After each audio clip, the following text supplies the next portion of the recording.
Essa é mais uma aula de filosofia e nessa aula nós iremos falar sobre cidadania. Cidadania todo dia.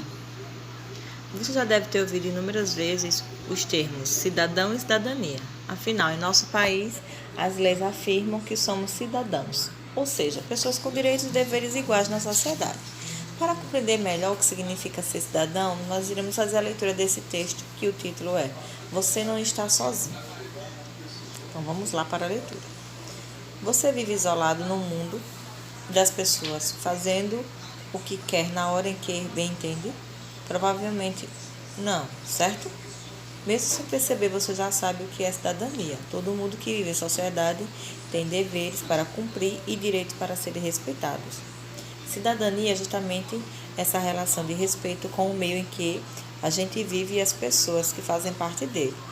Os deveres existem para organizar a vida em comunidade.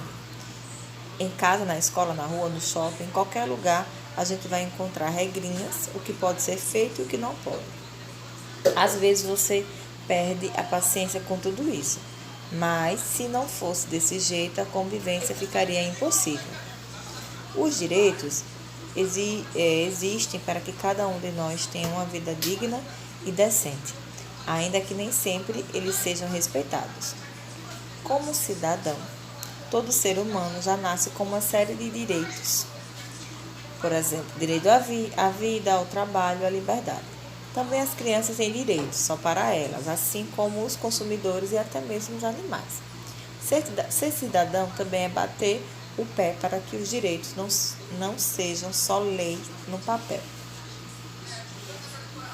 Então, esse texto ele expressa bem o significado de ser cidadão, né? Que tem a ver com a questão dos direitos e deveres que a gente já veio estudando desde o início desse quarto bimestre, nesse módulo. Né? Tem a ver com a questão do respeito, tem a ver também com a questão de você ter a liberdade de poder se expressar, tem direito à moradia, à saúde, à educação e sucessivamente. Então, historicamente, a primeira experiência de cidadania da qual temos notícia ocorreu na Grécia Antiga, em Atenas, para ser mais preciso. Nessa cidade, era adotada uma democracia direta, ou seja, um regime em que as decisões não eram tomadas apenas por um governante, mas em debates públicos dos quais os cidadãos participavam. Outro marco histórico para compreender melhor o significado de cidadania foi o período entre os séculos XVII e XVIII. Nesse período importante, revoluções combateram o absolutismo, no qual um governante, o rei, tinha o poder de vida e morte sobre os governados, o povo.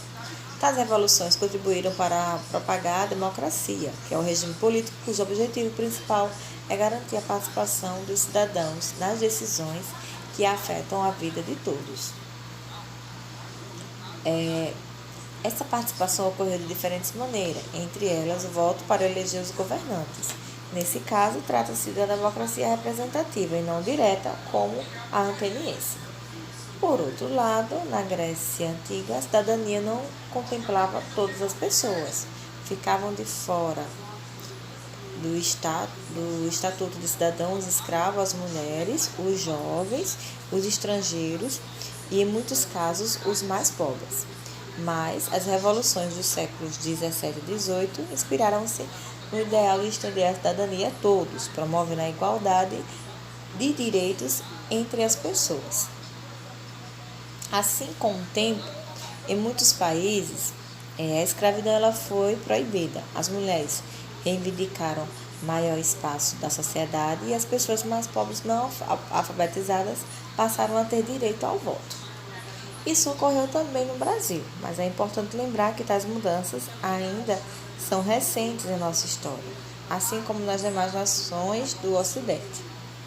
Nas últimas décadas, nosso país ele vem participando de um movimento internacional pelo reconhecimento da cidadania de outros grupos de pessoas, como as crianças e os adolescentes. Este movimento ele promove ações, documentos e leis para proteger os pequenos cidadãos e cidadãs, garantindo seus direitos e informando sobre seus deveres na convivência doméstica, escolar e comunitária. Mesmo assim, Ainda encontramos em nosso país e em todo o mundo pessoas que sofrem exclusão, sendo privadas do exercício pleno de sua cidadania. Direitos e deveres para todos. Pensar nos direitos pode nos fazer imaginar que eles são facilmente aplicados e que, uma vez estabelecidos, beneficiam todos de forma imediata, como se a igualdade fosse uma consequência natural da existência deles. Mas a gente sabe que, na verdade, isso não acontece. Direitos para todos é uma frase que está presente nas reivindicações de muitas pessoas, de diferentes grupos. Porque dependendo do grupo social que ela pertence, ou seja, do estado social que ela tem, a gente sabe que tem pessoas que possuem mais direitos que outros. E não deveria ser assim, né? Porque perante a lei todos nós somos iguais. Ela aparece por causa da necessidade de lembrar que o pleno acesso aos direitos ainda não é realidade para todos, mas algo que permanece longe da vida de muitos indivíduos, de que muitos cidadãos pelo mundo não têm tantos direitos, né, como eu tinha falado anteriormente, que outros. As linguagens artísticas também contribuem para manifestar pensamentos de algumas pessoas sobre como a sociedade entende e trata os direitos e os deveres. Os deveres, a cidadania. A arte, ela surge muitas vezes como forma de protesto ou de alerta acerca das condições de vida dos seres humanos. E para isso ela mostra e salienta as dificuldades, denúncia, crimes ou expressa indignação quanto aos abusos e também aos desrespeitos. Quando ocorre a ausência ou a restrição de direitos, os artistas muitas vezes relembram, por meio de produções, críticas, que todos precisam ter seus direitos respeitados. As manifestações coletivas, elas podem contribuir para se conquistar o cumprimento deles. Então, que tal conhecer alguns exemplos apresentados por obras de artistas plásticos? Aí a seguir, você vai encontrar obras de arte que retratam pessoas, que são essas que vocês estão vendo, e de acordo com essa análise dessas obras de arte, vocês irão responder essas questões.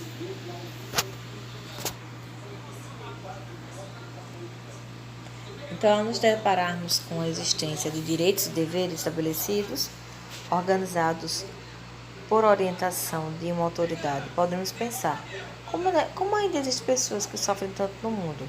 Por que alguns grupos e comunidades não têm os seus direitos respeitados? O que acontece na sociedade que impede a igualdade de condições para os indivíduos? Então, essas preocupações surgem em alguns lugares do mundo e fazem com que as pessoas se reúnam para discutir situações problemáticas que envolvem os cidadãos, amadurecendo o seu pensar sobre a cidadania. Algumas delas criam organizações para tentar ampliar sua força e também combater as práticas de injustiça. Assim, instituições formadas por pessoas de várias nações foram surgindo no decorrer da história, tendo como um de seus objetivos a elaboração de documentos para defender e divulgar os direitos humanos. Preocupados com as pessoas, os membros das instituições estabeleceram quais seriam as condições mínimas de vida, dignidade e respeito dentro de uma sociedade. Aí, dessa forma, as condições em documentos para orientar leis, a fim de promover mundialmente o acesso ao respeito aos direitos fundamentais de todos os seres humanos, garantindo-lhe a cidadania. E para conhecer alguns desses direitos tão essencial, iremos fazer a leitura desse texto, que é a violência oculta. Então, esse texto vai dizer o seguinte: que é evidente que sempre houve aqui e ali, em um momento ou em outro, movimentos em defesa da igualdade entre os seres humanos, mas só a partir de uma época mais recente é que se começou a pensar seriamente nessa possibilidade. Não por acaso, o lema da Revolução Francesa do século XVIII foi liberdade, igualdade e fraternidade. Além disso, os revolucionários redigiram a Declaração dos Direitos Humanos do Cidadão, de 1789, precursora da recente Declaração Universal dos Direitos Humanos, aprovada pela ONU. Organização das Nações Unidas, em 1948. É bem verdade, esses documentos não trouxeram definitivamente a igualdade sonhada, mas provocaram mudanças significativas, inclusive de mentalidade. São um marco para a reflexão, um horizonte a ser alcançado.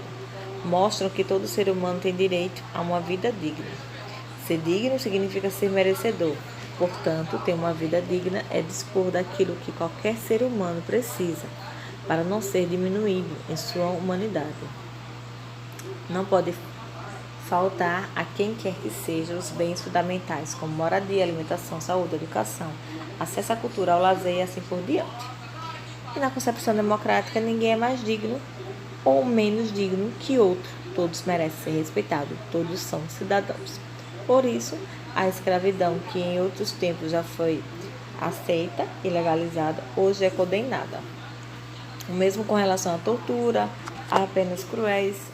Antigamente o povo se reunia para praça pública para assistir às punições, costume que ainda persiste em alguns países. Também o direito de votar, antes restrito aos mais ricos, hoje tornou-se universal na maioria dos países.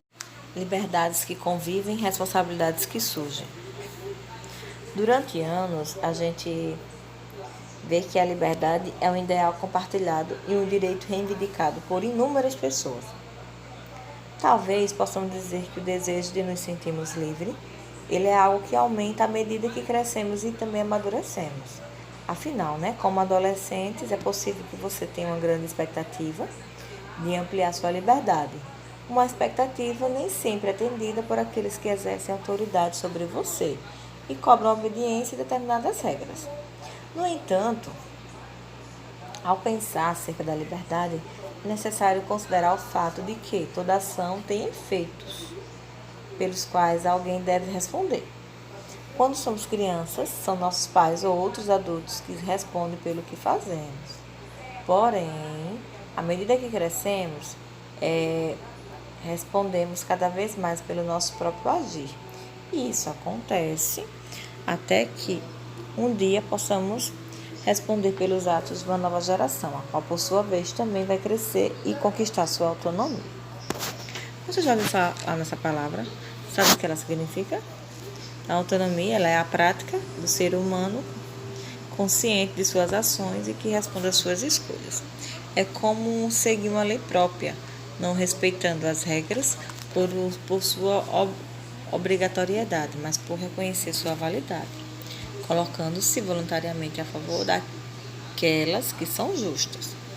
Portanto, conquistamos a autonomia quando nossas atitudes conciliam o exercício da liberdade com a responsabilidade, Porque, afinal, os efeitos dos nossos atos e escolhas, eles podem atingir nós mesmos e também aqueles que estão à nossa volta. Aí daí o provérbio, sua liberdade vai até onde começa a liberdade do outro. E outras frases populares, como liberdade e responsabilidade caminham juntas, ou a outra face da liberdade é a responsabilidade. Sendo assim, como pensar a responsabilidade em nossa vida? Você utilizaria as palavras responsabilidade e autonomia para descrever do seu próprio modo de agir? A fim de responder a perguntas como essas, é preciso refletir um pouco mais sobre as relações entre autonomia, liberdade, responsabilidade e regras. Afinal, como seria a vida se todos agissem movidos somente pelos desejos, ignorando os deveres, as proibições e as regras que organizam a convivência ou protegem os indivíduos? Por outro lado, não podemos simplesmente obedecer a todas as normas sem questionar os seus objetivos e o seu valor, uma vez que nem todas são justas e benéficas. Portanto, agir de autonomia, ou seja, com liberdade e responsabilidade, exige muita reflexão sobre as regras e até mesmo nossa participação para elaborá-las ou corrigi-las, se necessário. Também exige autoavaliação a respeito de nossos atos, das possíveis consequências de cada um deles. Então, diante disso, vale a pena pensar. Para a gente encerrar nossa aula, deixo para vocês essas atividades, que é da página 20, 21, 22, 23 e 24. Então, além dessas páginas, vocês irão responder também o caderno de atividades. Lembrando para vocês que eu não irei fazer prova, então as notas de vocês, elas serão distribuídas entre trilha, o trabalho avaliativo e as questões do módulo respondidas. Então, qualquer dúvida, entre em contato comigo pelo WhatsApp.